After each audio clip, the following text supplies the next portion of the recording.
I want to extend our thanks to the International Federation of Red Cross and Red Crescent Societies, who are hosting our event this year on behalf of the CDAC Network.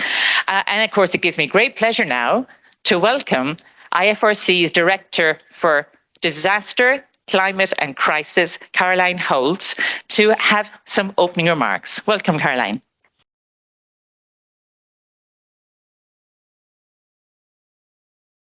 Thank you very much for the warm welcome. I'm a bit smaller than you probably, so I'll there we go. Let me know if you can't hear me and online. Thank you for the warm welcome. I'm delighted to be here today. I'm Caroline Holt. As mentioned, I'm the new Director of Disaster and Climate Crisis here at the IFRC. And when I say new, I mean 3 weeks new. So thank you to the team for supporting with some of these briefing remarks. And you'll forgive me, of course, for still getting up to speed on this. However, I have been at the IFRC for 5 years in operations. I'm previously the head of the Global Cash team, extremely aware of the importance of this in terms of accountability, and how we're engaging and working at community level and with affected people themselves. So really delighted to be here. And of course, a few years ago, the IFRC did embark on a journey to envision what the world would look like in 2030 and how we'd ensure that the Red Cross and Red Crescent network remains fit for purpose to continue supporting positive change.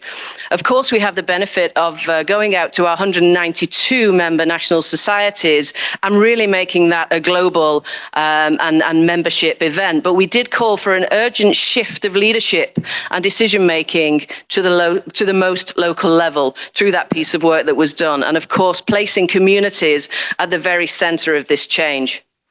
The need to be more local was and still is today loud and clear. And it's indeed one of the major learnings of the COVID-19 pandemic that we've all experienced, of course, over the last couple of years. Yet becoming more local, of course, should not mean becoming more isolated. And in the coming decade, we need to develop and transform how we work as a distributed network. That is a network of independent but dynamically connected organizations who can collaborate well together, who can learn and function together highly effectively. But this requires a shared commitment to invest in preparedness and in national capacities. For those of you that are familiar, of course, with the IFRC and its membership, the mantra really is around preparedness, preparedness, preparedness of national societies to really support and engage with communities. Because we know that local organizations not only deliver the vast majority of all humanitarian assistance, but are in the community before, during, and after crisis. And that's the key. It can ensure a more sustainable response. Local organizations whose staff and volunteers are part of the community can help to ensure that responses are culturally appropriate, that they support community engagement, and that they're tailored to the specific needs of communities. Over the last 20 years, whilst extreme weather events have been increasing, we've seen huge progress in disaster risk management systems. Disaster mortality has been going down, despite an increase in natural hazards. And this is a good news story, of course, on one side. Yet, what national societies, volunteers, communities see in responding to the impacts of climate change is that not everybody is benefiting from these developments at the same rate. The poorest and the most vulnerable continue to remain the hardest hit, and therein lies the heart of our challenge. Climate change affects everyone, but it doesn't affect everyone equally. Life-saving action starts with people on the front line, with the decisions and actions they take. To make these decisions, though, people need access to that information, to safe infrastructure, and to the resources that will allow them to take action. Our solution should focus on creating this enabling environment, starting with the local level where impacts are felt. But local organizations, of course, often struggle to have themselves heard and to really feel the benefit of that investment.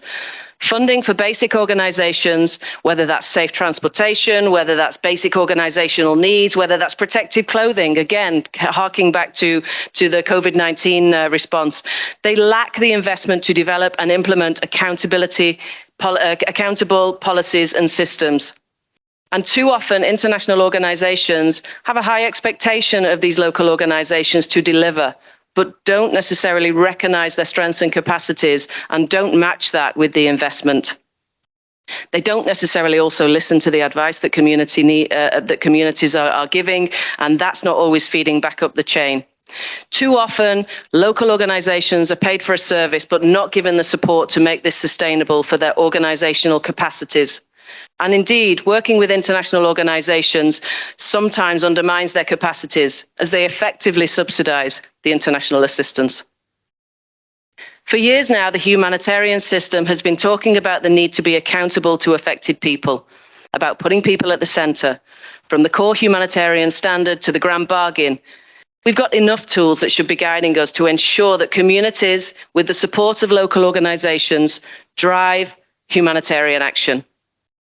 So I urge you in the next 2 days to take a hard look at what needs to be done at the practical level, to take this work that's been done at the higher level, the policies, the frameworks, the guidelines, but really how we can use that to shift the power imbalances, how we can support local actors. And one request, and I know that for sure, I'm living through it at the minute, having taken over a role 3 weeks ago.